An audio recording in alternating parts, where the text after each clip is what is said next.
It's 8 a.m. already. How many hours do you want to use to wash one cloth? I'm sorry, Ma. Okay, you want to starve me? The way poverty has already starved you and your family?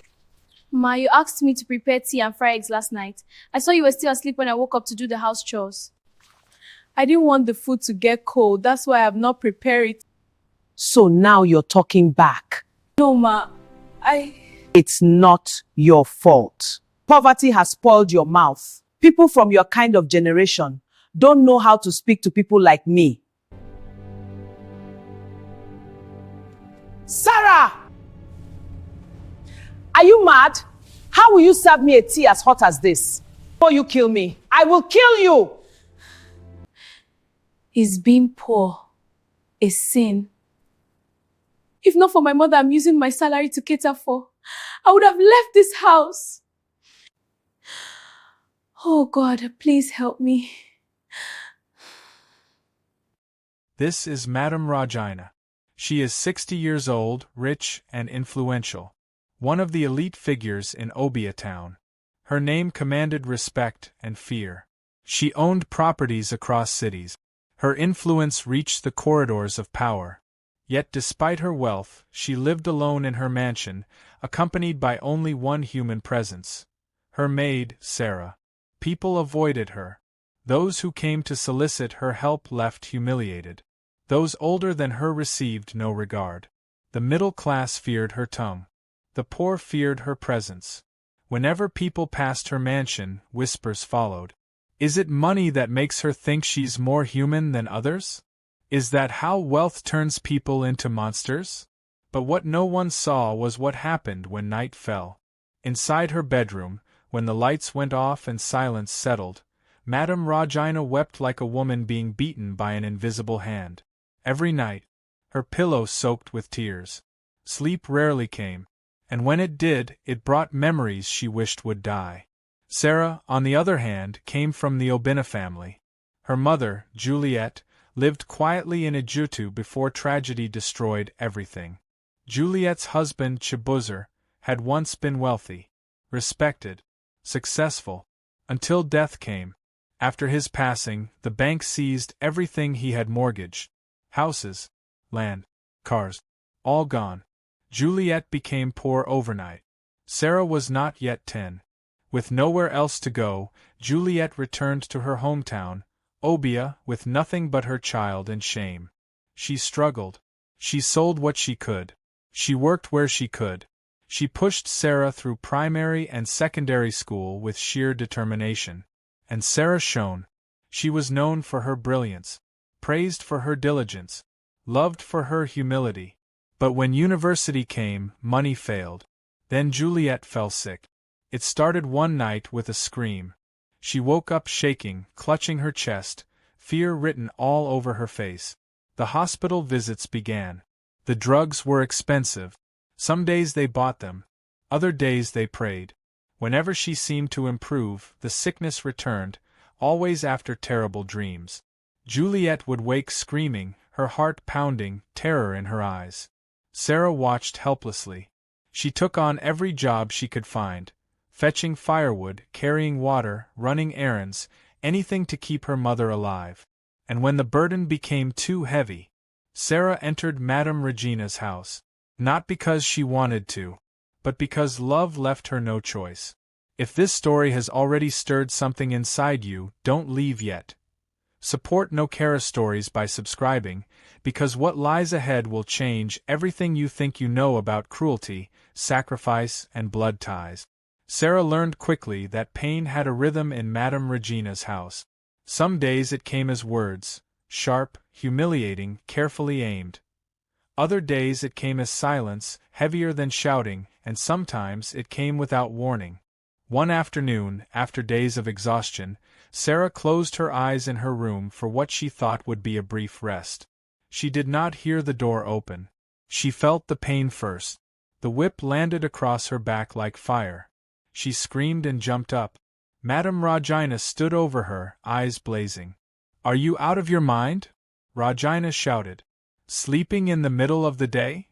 "I'm sorry, Ma, I didn't mean to." Regina turned and walked out, returning moments later with the whip again. Each strike came with a word. Lazy. Useless. Product of poverty. By the time Sara was left alone, her body trembled, but she did not cry. She only asked herself one question. If I leave, where will I get money to take care of my mother? Another day, at the market square, Regina's cruelty became public. Sara wore a dress Regina herself had given her. As she followed Regina through the stalls, people stared, some in envy, some in curiosity. Regina suddenly stopped. She turned and looked at Sara from head to toe. "Is this where you chose to wear that dress?" she asked loudly. Heads turned. "Yes, ma," Sara replied quietly. Regina laughed, a harsh, cutting sound. "Market," she scoffed. "This is why poor people should never be given good things. You don't understand value." People began to murmur. Regina continued, her voice rising. "You think because I gave you clothes, you are now equal to me?" Sara's face burned with shame. Regina walked away, leaving her standing there, surrounded by whispers. That night, Sara cried until sleep took her. And yet, she stayed. Every weekend, she returned to her mother. Each visit felt heavier. Juliet's sickness followed a strange pattern. Some days she seemed almost well, laughing softly, cooking small meals, blessing Sara endlessly. Then suddenly, without warning, the nightmares returned. She would scream from her sleep, clutching her chest, shaking violently. Sara would hold her, whispering comfort, praying aloud through tears. Whenever Sara brought medicine or food bought from her wages, Juliet cried. "My child," she would say, "you are suffering because of me." "It is my duty," Sara replied firmly. "You are my mother." But each time Juliet cried, guilt weighed heavier in her eyes, as though she was carrying a truth too heavy to speak. Back in the mansion, nights were different. When darkness swallowed the house, Madame Regina became someone else. The woman who insulted the poor by day collapsed into herself by night. She locked her bedroom door and cried until her chest hurt. Sleep rarely came, and when it did, it brought faces she could never forget. Her husband, her parents, blood, screams, gunshots, and the empty cradle. "Where is my child?" The silence always asked. When morning came, she wiped her tears, wore her armor, and became cruel again. Cruelty was easier than remembering. One Saturday morning, Sara stood before Regina. "Ma," she said carefully, "I would like to visit my mother today." Regina studied her for a moment. Then she nodded. "Go," she said. "But return early.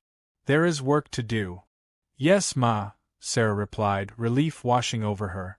As Sara left the compound, Regina also prepared to leave. She dressed elaborately. There was a party at the city town hall.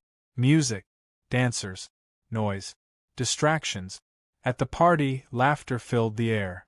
Regina stepped inside, her presence commanding attention. As she scanned the hall, her eyes suddenly locked with a man on the stage. Their gaze froze. The man stiffened. Then he turned his face away abruptly and continued dancing. Something inside Regina snapped. She stepped outside and dialed a number. Within minutes, police officers arrived. They walked straight into the hall and seized the man. The crowd erupted. "What has he done?" "Madame Regina again." The party scattered in chaos.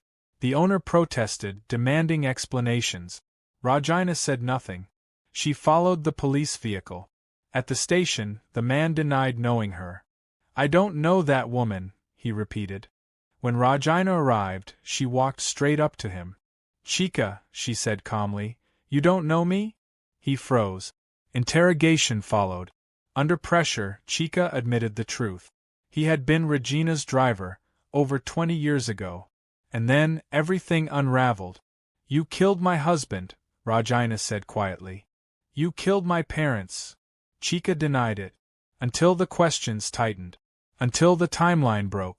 Until fear defeated lies. He confessed.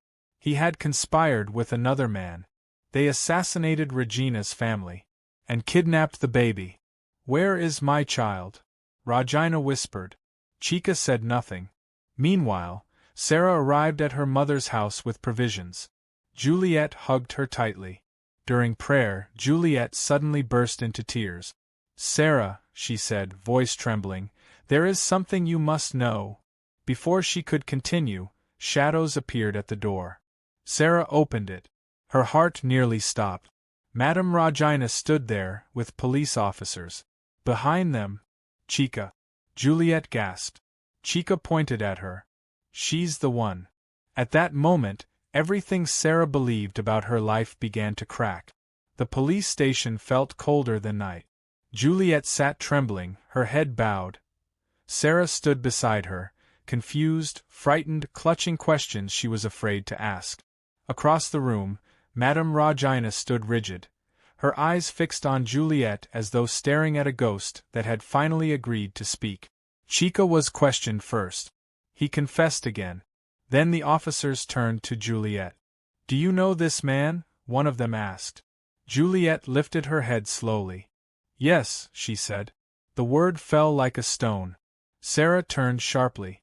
"Mom!" Juliet closed her eyes. And then, she began. "Many years ago," Juliet said, her voice shaking, "my husband and I had no children." She swallowed. "People mocked me. My in-laws humiliated me.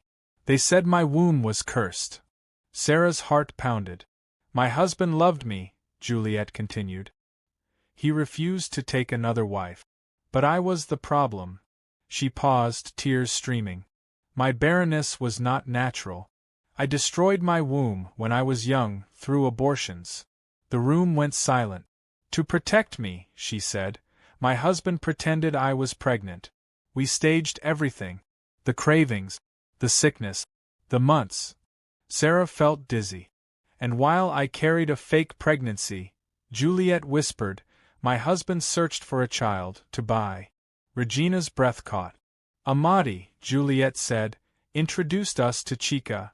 Chica looked away. "They told us Regina had just given birth," Juliet continued. "They kidnapped the baby." Regina screamed. "That baby was my daughter." Juliet nodded, sobbing. "That baby is Sara." The world shattered. Sara staggered back as if struck. "No," she whispered. "No." Regina turned slowly toward her. Her knees weakened. "My daughter," she whispered. Sara shook her head violently. Juliet collapsed to the floor. "My sickness," she cried, "came from guilt.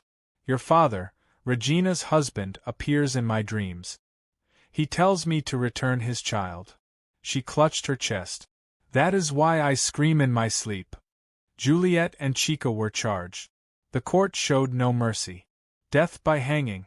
Justice, swift and final. Sara cried until her body hurt.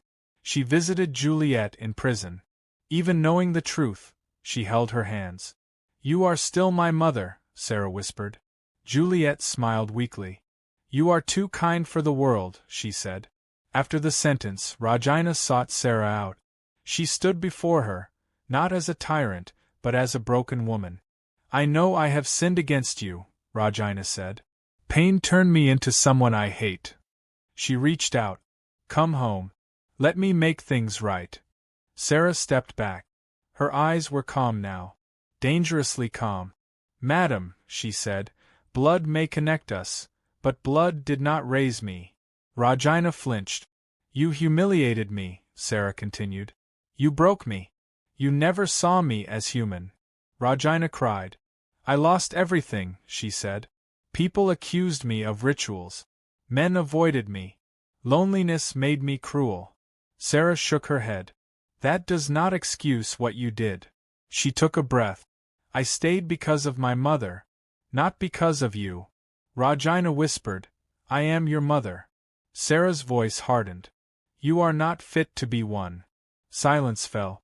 "I choose the woman who loved me," Sara said. "Even if she took me wrongly, she gave me dignity."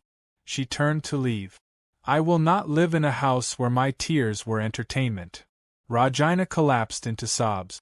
She sent elders, friends, influential people.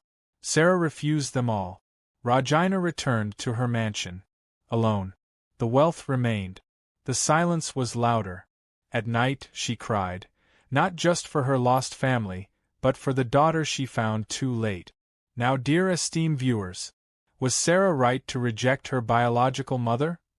Or should forgiveness have rewritten her pain? Tell us what you think in the comments. And if this story stayed with you, subscribe to Nokara Stories, like this video, and turn on the notification bell so you never miss powerful African stories like this one. Until next time.